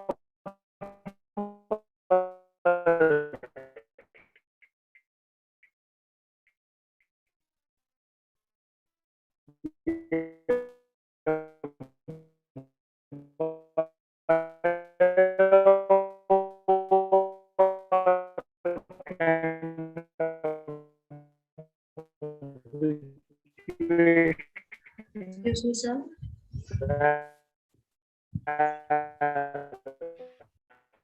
Excuse me, sir. It is completely made the entire warrior.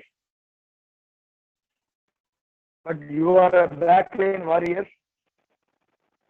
Work hard day and night, 24/7, and identify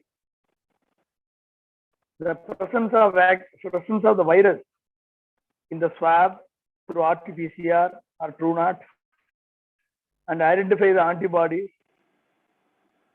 in a very, very vulnerable environment, sacrificing the lives.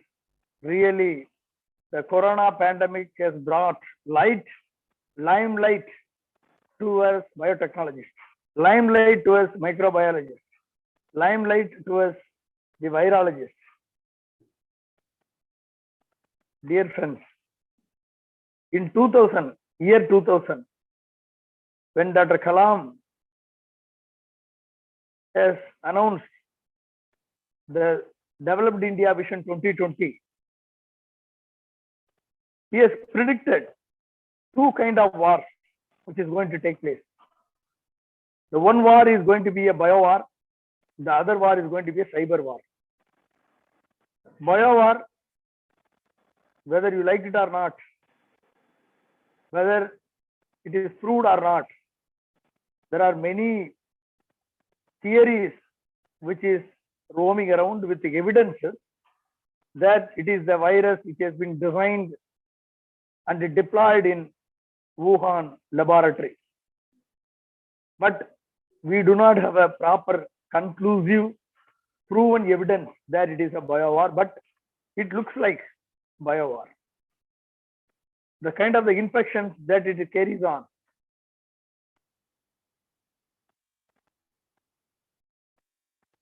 it gives a threatening fear in our minds that we are in the midst of a bio war.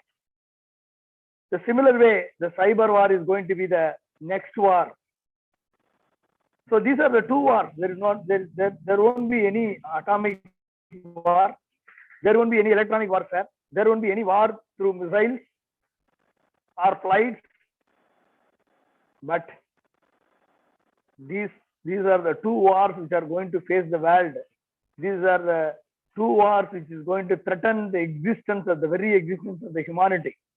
Dear friends, if you look at the wave 2, the clinical study of the persons who are affected by SARS-CoV-2 virus and its variants have clearly proven that the SARS-CoV-2 spike protein is binding to ACE2 receptor, which is prevalent in our cells, in our organs, in our epithelial cells, in the lungs and the hearts and the kidneys and other organs of the body, liver. The ACE2 receptor, which all of you may be knowing, that which is controlling or modulating the ANG2 protein, which is responsible for inflammation and BP and other related issues, which is produced by the controller mechanism, which will stabilize our body, act against ANG2 protein. But at the same time, if you look at the SARS-CoV-2 virus, which binds with the ACE2 receptor, compromises the fighting ability of our body. Thereby, the organs which are having more ACE2 receptors, the cells which are having more ACE2 receptors are the main target, which is ultimately makes the cytokine storm or shower, leading to the collapse of the organs one by one, even when the patient is in the ventilator, even when you inject steroids and heparin and other related injections to control the cytokine storm, but ultimately we could not save the patients. This is the kind of the situation where we face. Dear friends, it's a big challenge.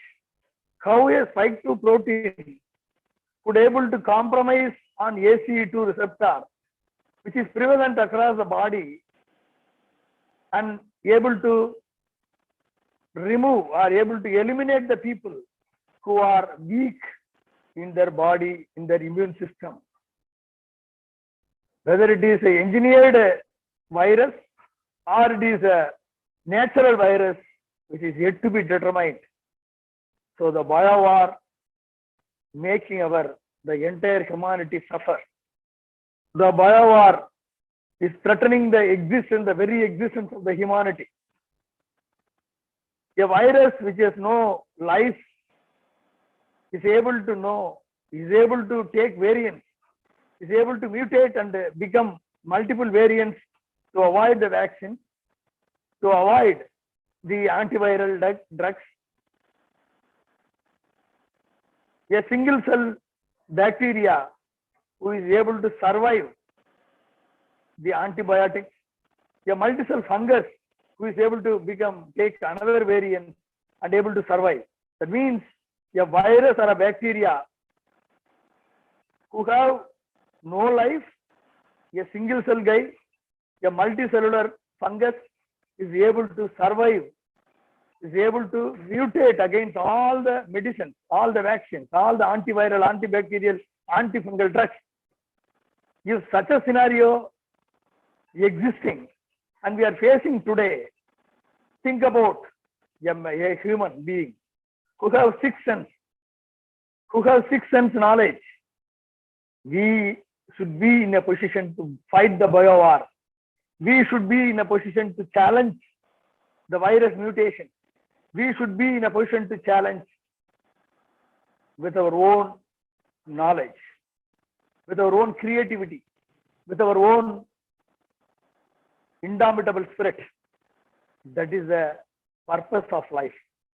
Dear friends, you are the frontline warriors to save the humanity. The biotechnologists should understand,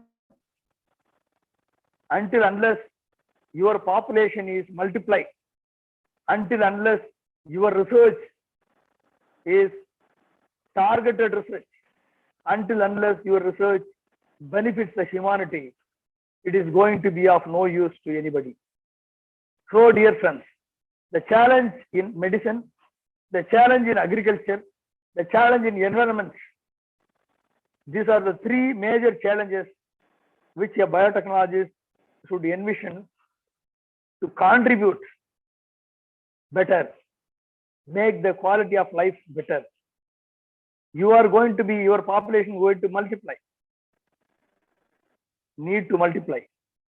Your focus should strengthen our immune system. Your focus should help the people to fight any kind of a virus. Your focus should make our people, our humanity safe. Your focus should help the humanity to have a good quality of life. That should be your focus. Dear friends, if you look at a medicine or agriculture or environment, the great challenge lies in fighting the viruses, bacteria, and other fungal infections, which leads to number of health complications. If you take agriculture, the pesticide and the fertilizer issues are tremendous, which is spoiling the environment, spoiling the sand, spoiling the environment, spoiling the health of the people. When I worked in biotechnology laboratory, when I had an interaction with the University of Orlando, USA, and the Birmingham University in understanding the gene gun technology, okay, to genetic modification, to gene targeting systems, certainly there is a great scope for finding a solution through genetic modification. And there are a number of misinformed campaigns against genetic modification due to the unfair practice by certain companies. But dear friends, as a biotechnologist, you should be in a position to explain, create awareness among the people, and also your contribution in genetic modification, in fighting against the pesticides, in fighting against the other complications, and bringing out a healthy plant, bringing out a plant which can survive the pesticide attack again, and also improving the productivity of the crop, and also able to sustain the rain, the drought, and also give a protein rich, a carbohydrate less, and energy crops. These are the major challenges in front of you, dear friends. If you look at environment issues, there are many challenges that we are facing. You take Tripur, the slurry is a major problem. But the enzymes that what you design, the enzymes what you innovate should be able to consume. When the bacteria are innovated, even to consume the nuclear waste, why not? You innovate a bacteria which can consume the entire sludge which is created out of the dye industry, the leather industry, which is spoiling the water, air, and other pollutions. Dear friends, these are the challenges which are in front of you, which can help you to work towards providing a better human life. Dear friends, when I recently visited Biotech University, I could see a potential, a big innovation. The two biotechnologists working on the incubation laboratory in Biotech University, from the silkworm, the fibronin and the sericin. These are the two things which are comes out. The fibronin becomes 70 to 80% as a silk material, but the sericin is becoming dumped into the waste. But the sericin has been extracted, and they have innovated and filed a patent to become a protective layer for the tomato or other plants, which is successful. I could see that even without keeping it in fridge, you can save a tomato for 48 days. It's a phenomenal improvement, it's a phenomenal innovation, which will save the farmers, which will save the crop, which will fetch them a right price for the farmers. And dear friends, there are many innovations which are challenging to our livelihood. You have to identify the challenges in the healthcare domain, in the agriculture domain, and agro food processing sector, and the environment domain. And certainly this will help you to achieve a greater role or make our nation a developed nation, economically empowered nation. Dear friends, we could see the number of medicine, the modern medicine, allopathy medicine. You know, you are very well aware.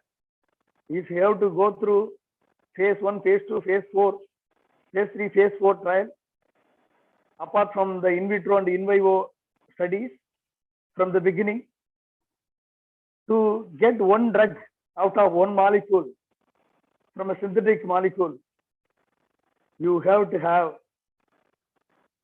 huge amount of at least nearly $1 billion, 7,500 crores they need to be spent, and that is going to have a huge impact. And India does not even spending money.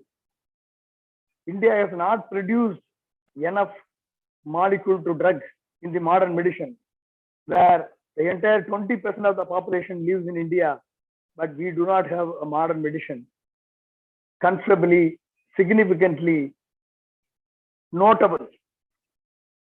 But after 1970 patent law, we have mastered our technology in manufacturing the genetic medicine, in manufacturing the licensed production.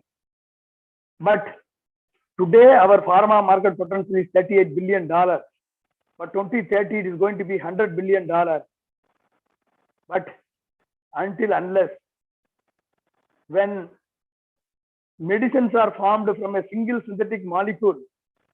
But if you look at our traditional medicine, whether Siddha or Ayurvedic formulation, Ayurvedam at least got a support from Government of India. But Siddha do not have any support from the Government of India. That is why I have been insisting the government to spend at least 20,000 crore in modernizing the Siddha medicinal component.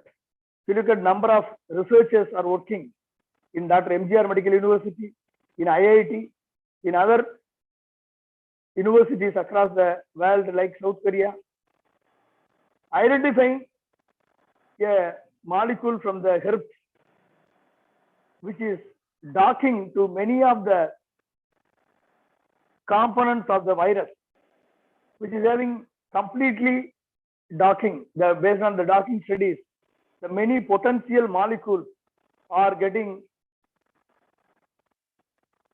docked with the other molecules of the viruses and the bacterial infection. But what we need is the importance of research. What we need, the importance of research, biotechnological research, molecular biology research. But I think such a conferences, bringing awareness among the students and the youth and impress upon the government. If you understand, the government has sanctioned a single project can be sanctioned up to 75 crore, a research and development facility.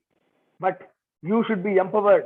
You should be capable enough to submit the project proposal to bring such an innovative molecule to drug component from the Siddha formulation. We have to understand. If you look at the Siddha formulation, you don't need to go for a complete in vitro, in vivo, and phase 1, phase 2, phase 3 trial. You have to have a drug discovery protocol, which have to be evolved by the biotechnologists, which have to be evolved in association with the modern medicine, drug discovery scientists, and then you have to understand the Siddha medicine comes from number of molecules, not like a single molecule from the synthetic chemistry. So you should understand, we need to change the protocol, we need to adopt a different methodology, but at the same time, the efficacy and the safety have to be ensured in a 100% assured way. So it is essential for the biotechnologies assembled here to evolve such a standard so that the India will become a hub for the Siddha medicine, Ayurveda medicine, and it can cure the diseases which is not cured by many of the modern medicine allopathy. Hence, dear friends, I really appreciate the role played by St. Mary's College, Department of Biotechnology, and all the biotechnologists. Your contribution is phenomenal. My greetings to all of you. I wish all the students who have undertaken biotechnology as their career path have a great role to play in the years to come. My greetings to all of you. I hope your work will save the humanity from the biowar. Your contribution will save the humanity from the biowar which is going to forthcome. Your contribution is going to free the people from the fear of death. Your innovation, discovery is going to free the people from the fear of losing the economy and livelihood. Hence, dear friends, understand that you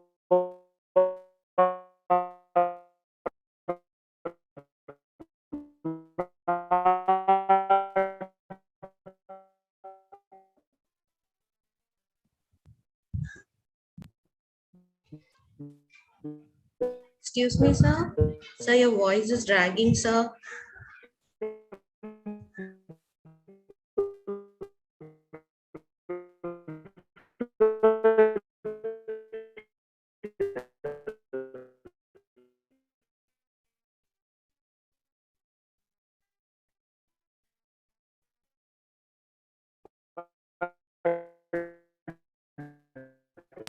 your contribution is going.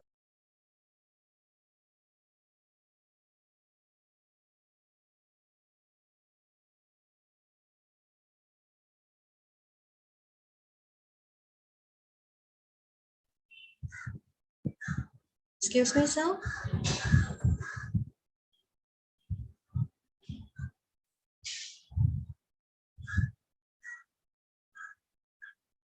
What happened, Jenny? He left. Sir is no, sir, sisters. Sir is there in the link, but he has muted his mic. I don't know why, and he's not responding as well. Shall I call him? Yes, sir. Yes, sister.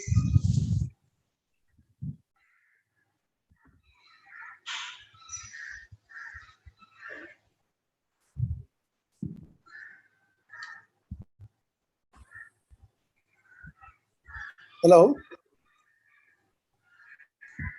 Sir, excuse me, sir. Sir is. Okay.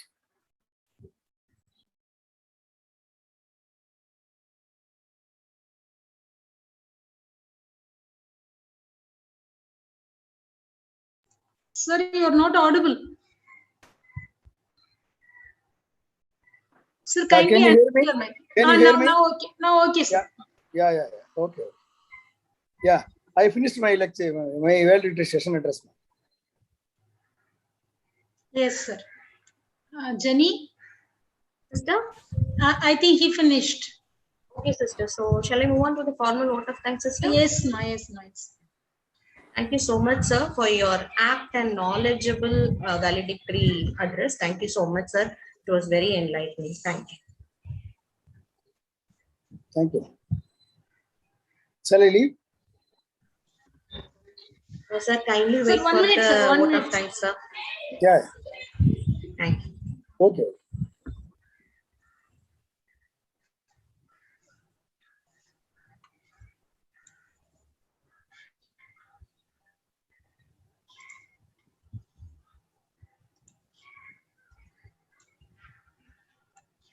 So let me officially propose the vote of thanks. Good afternoon, everyone. I'm indeed happy to propose the vote of thanks for the 24th day program of the National Online Summer School on Biotechnology, organized by the Marian Star Center, St. Mary's College Autonomous, Thoothukudi, sponsored by the Star College Scheme, Department of Biotechnology, New Delhi. First of all, I wish to express my faithful thanks to God Almighty for giving this nice opportunity to attend this program. My sincere thanks goes to Dr. C. Gopinathan, Associate Professor, Department of Biotechnology, University of Calicut, Kerala, for sharing his knowledge with us. Thank you, sir, for spending your precious time with our students and enlightened them. Thank you, sir. Next, I wish to express my cordial gratitude to Dr. V. Ponraj, former scientist G, ADA, Ministry of Defense, Government of India, New Delhi, for his excellent and motivating valedictory address. Thank you, sir. My grateful thanks goes to all the resource persons who have adorned us all through this 25-day summer school program with their presence and knowledge. Thank you, dear resource persons.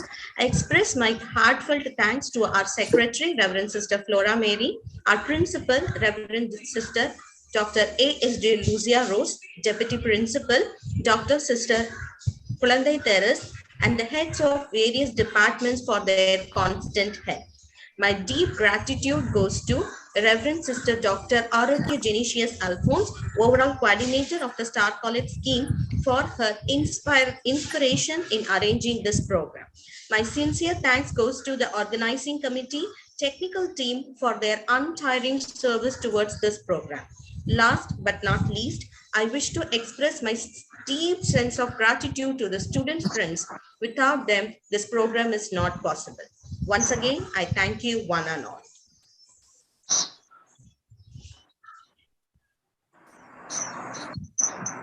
Thank you, ma'am. Wish you all the best. Thank you very much. Thank you, sir. Thank you, sir. Thank you, sir. Thank you, sir.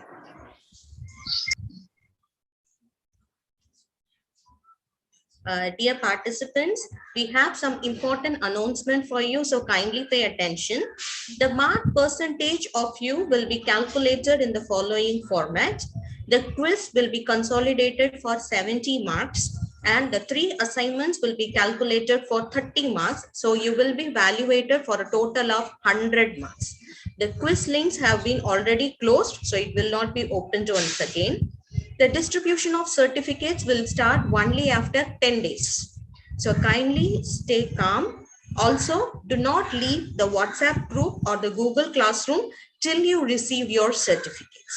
So with this, we have come to the end of this National Online Summer School Program on Biotechnology. Jenny, Sister? those who didn't complete the assignments, let them complete the assignment today or tomorrow. Okay. Okay. Participants, the quiz link has been closed, but the assignments you can submit within 2 days. Like you can submit it by today or tomorrow.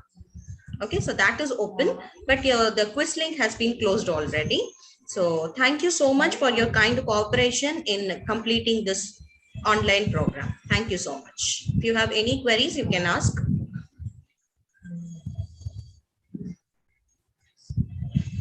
Ma'am, can you feedback link, sir?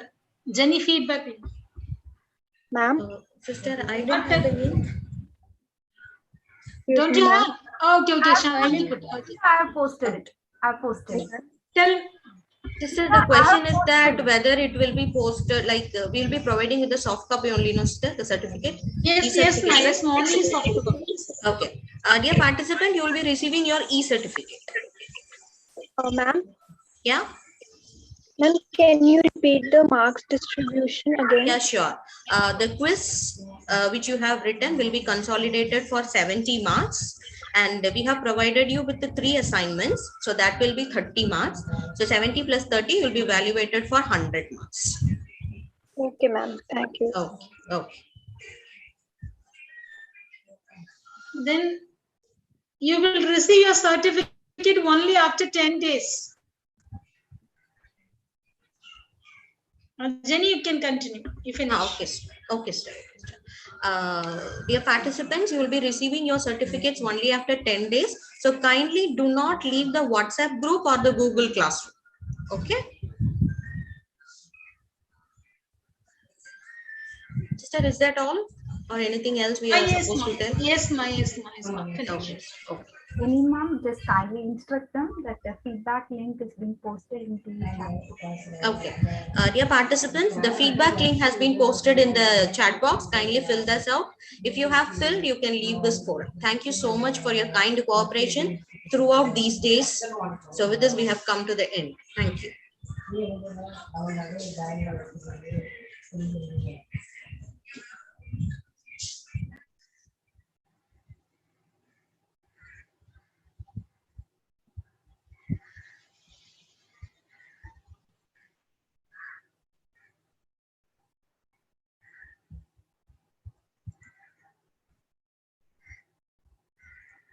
Jenny, shall I leave, Jenny? I have to go to the Okay, college, sister. Jenny. Okay, sister. No problem, sister. I'll look into it. Thank you, sister.